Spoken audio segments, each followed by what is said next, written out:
6 p.m. in Kwoptamo in the Nous division, West region of Cameroon. Same time right here in Akwadwala.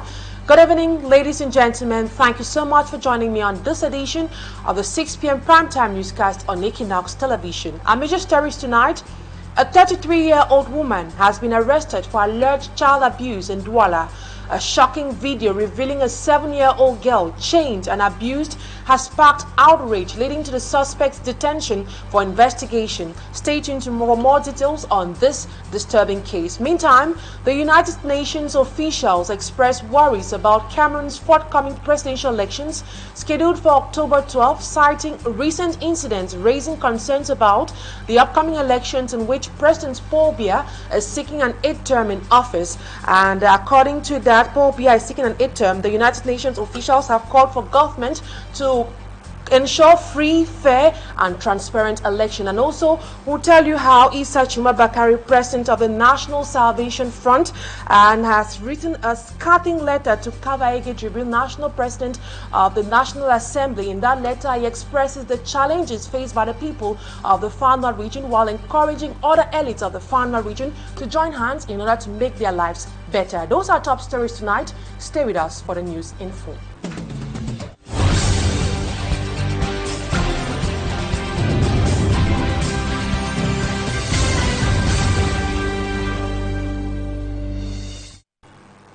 Once more, good evening, ladies and gentlemen. For presentation, I am Immaculate Fogwe. A 33-year-old lady is currently being held behind bars. She's accused of abusing a child and equally chaining that child to the hands and legs in the locality in Lokpom, that is in the Douala 5 subdivision. The report coming up next. Malak Glory will explain to us what happened on that fateful day. Report. 7-year-old Mercy cried in pains for help, but there was no mercy. In the images circulating on social media for more than 24 hours, showing the little girl in chains and tied close to a chair in her own home, lamenting. The incident occurred in Japuma Kolbong, opposite Baz Chinois, precisely at a place called Père Raymond in the Douala 3. Favor, cousin to the victim, narrates the story. My mother sent her to go and take soap in my auntie's house. My sister also went with them. We used children in the quarter picking irons in the dustbin to sell. It was going to 6 o'clock already. She was not at home. My sister was very afraid, but she decided to sleep outside. That's why my mother was very angry. My mother just flogged her. My mother took chain. My mother tied her. That's what happened. And because of this, she was chained from Monday to Tuesday evening, deprived of food, water and other needs that she deserves. It was only thanks to the neighbor's intervention that she was rescued. C'est comme ça que nous avons alerté le 16e qui est proche de nous. C'est comme ça qu'ils sont descendus sur le terrain et venus porter cet enfant.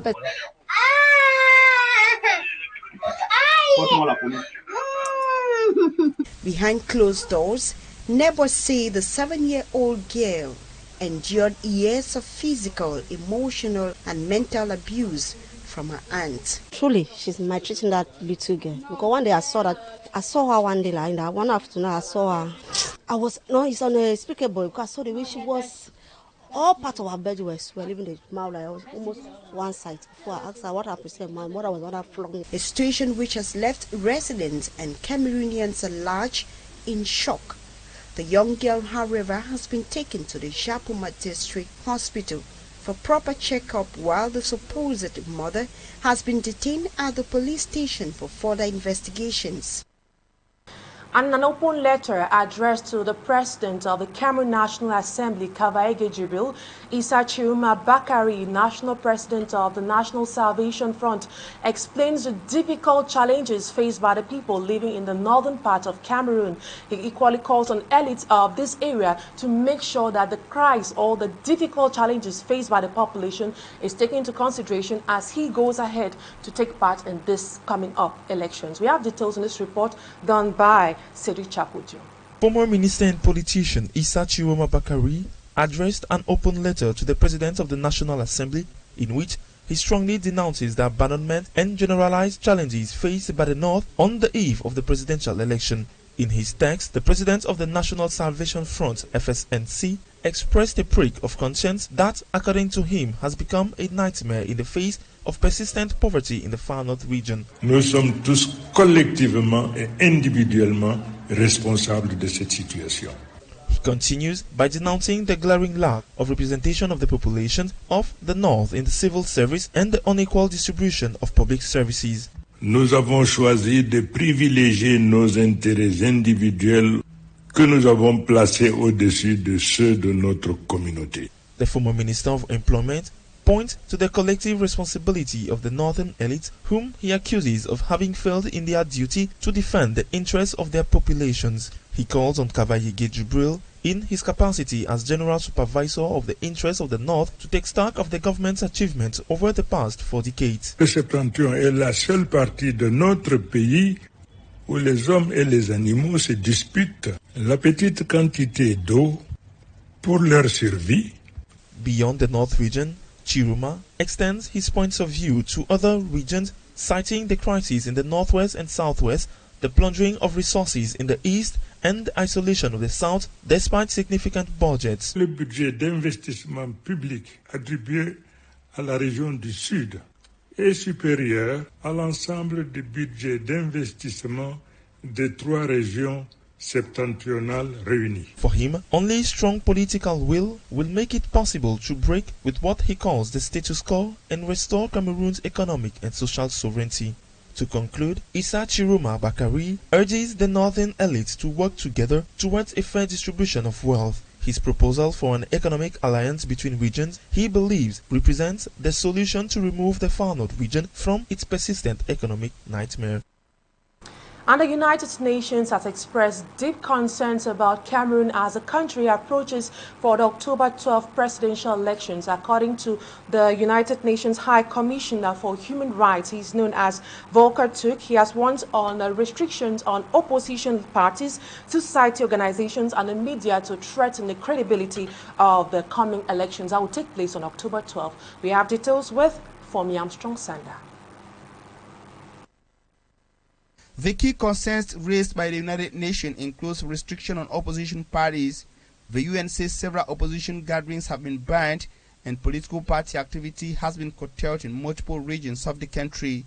A live television interview with an opposition leader was interrupted by security forces on August 7, 2025.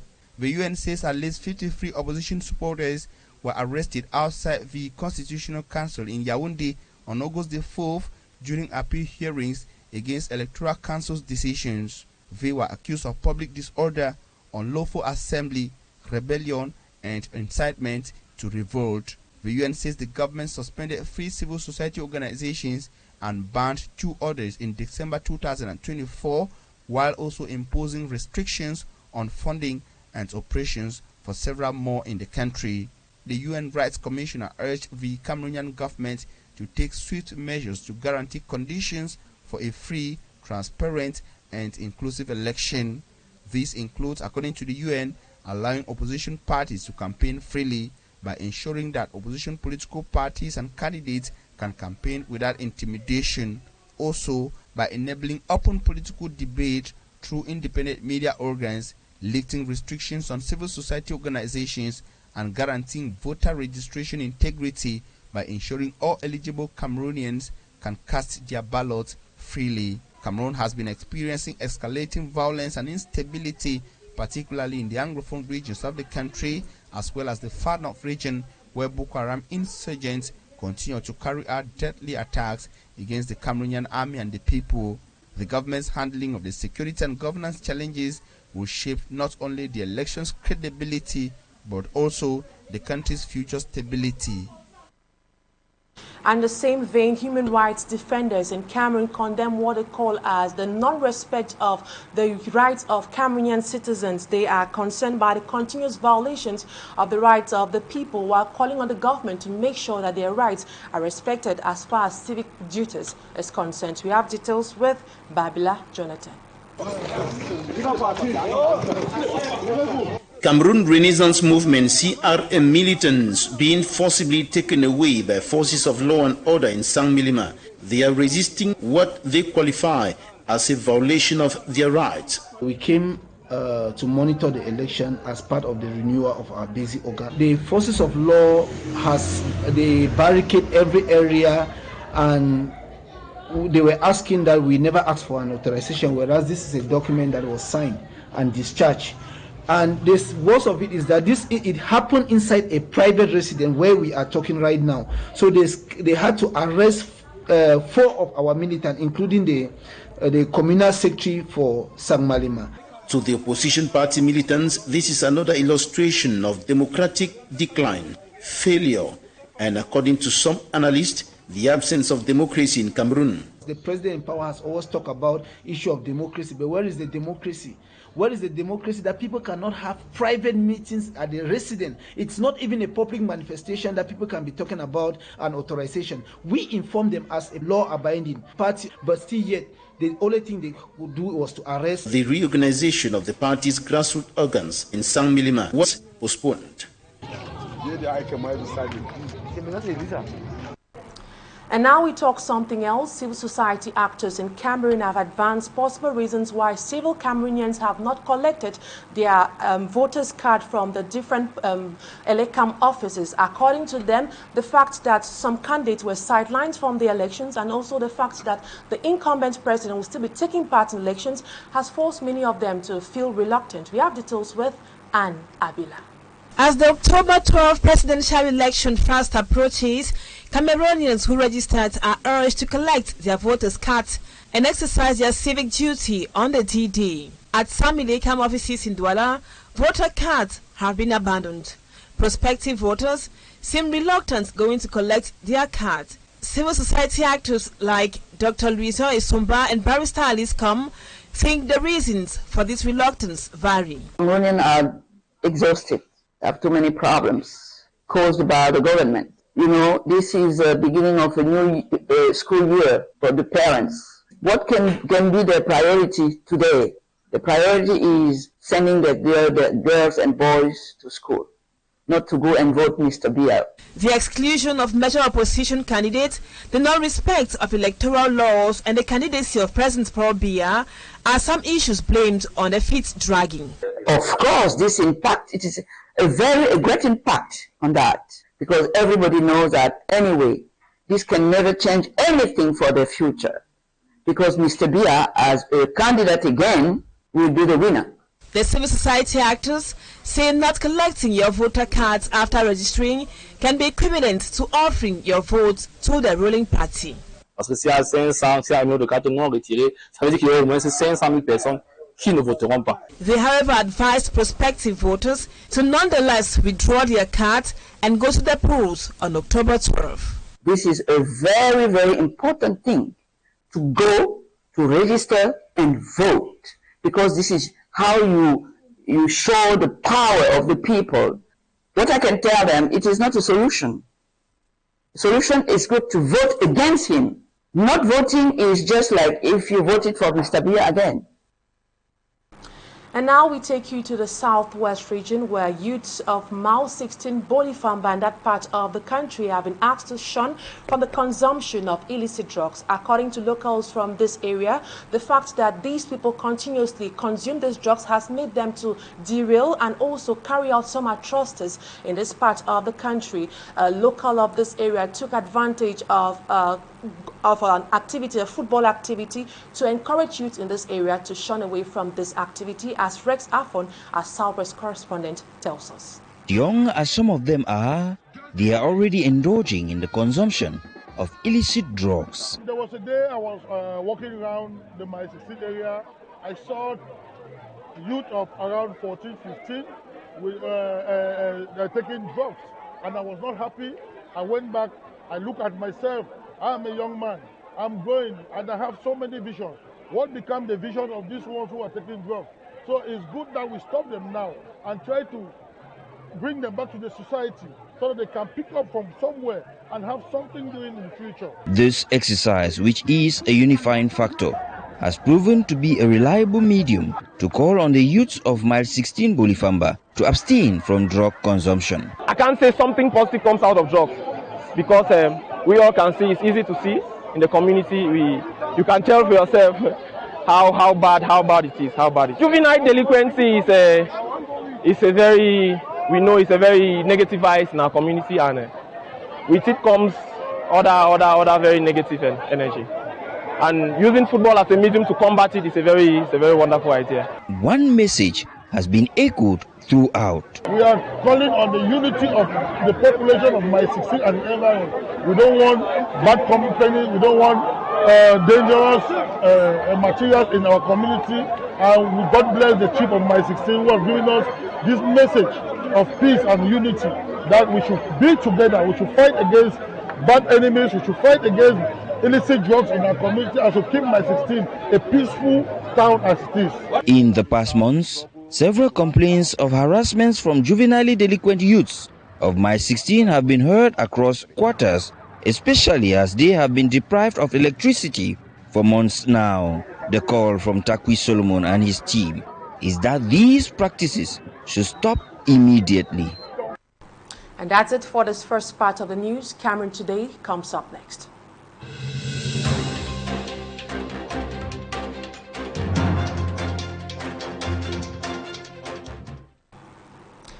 And on tonight's edition of Cameroon Today, we'll take you to a locality known as Yoyo to present to you two fishermen known as Ife and Femi. They are two Nigerian nationals who are living there and making a living out of fishing. Smajikan Gabriel in this report comes up next. He explains to us how the process in which smoked fish is being made in that part of the country. His report. On our second day in Yoyo village, under Mwanko subdivision, Sanaga Maritime division of the littoral region, we had time to spend with a Nigerian by name Ife, who is involved mainly in the fish business. The exercise begins when a canoe comes offshore. You need to transport the fish from one canoe to another, which is not an easy task. From there, in another canoe, we move to the residence of Ife. Immediately in the drying room, the next exercise is to position the fish on the oven, which seems easy, but for a newcomer, it's really not that easy. Hey, you don't do it well now.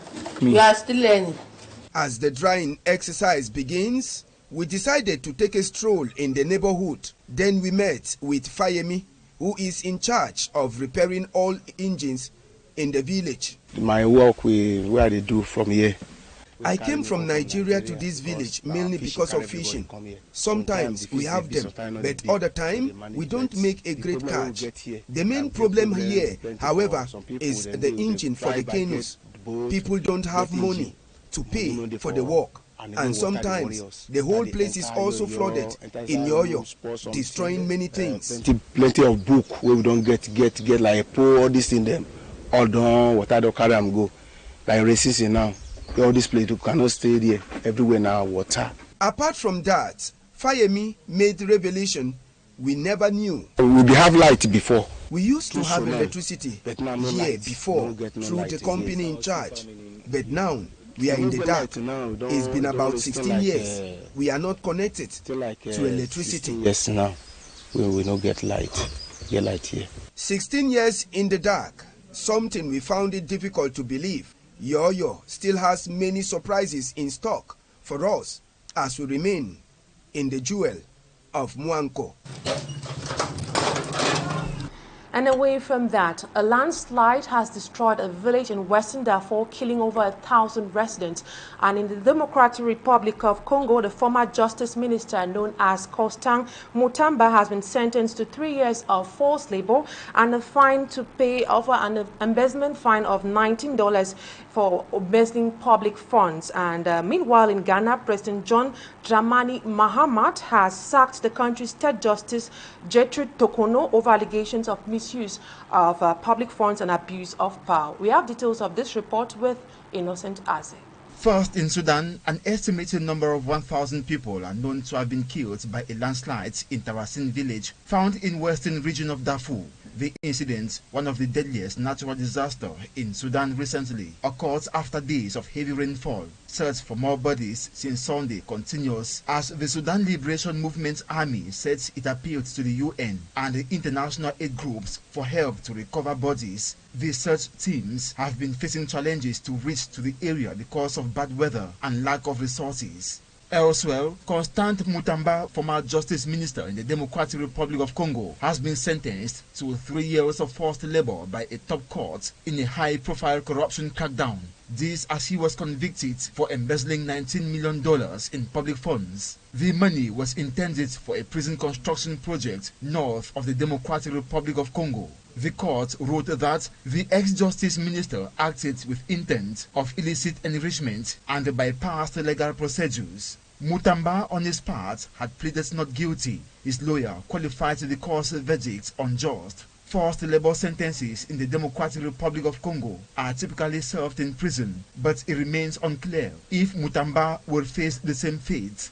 Ghana's third female Chief Justice, Gertrude Torkono, nominated in 2023, becomes the first sitting Chief Justice to be investigated and dismissed by President John Mahama, suspended since April after complaints were lodged against her in petitions by 3 individuals. A president-appointed commission found that grounds of stated misbehavior had been established and recommended her removal from office. Gertrude dismissed the allegations as unfounded and politically motivated.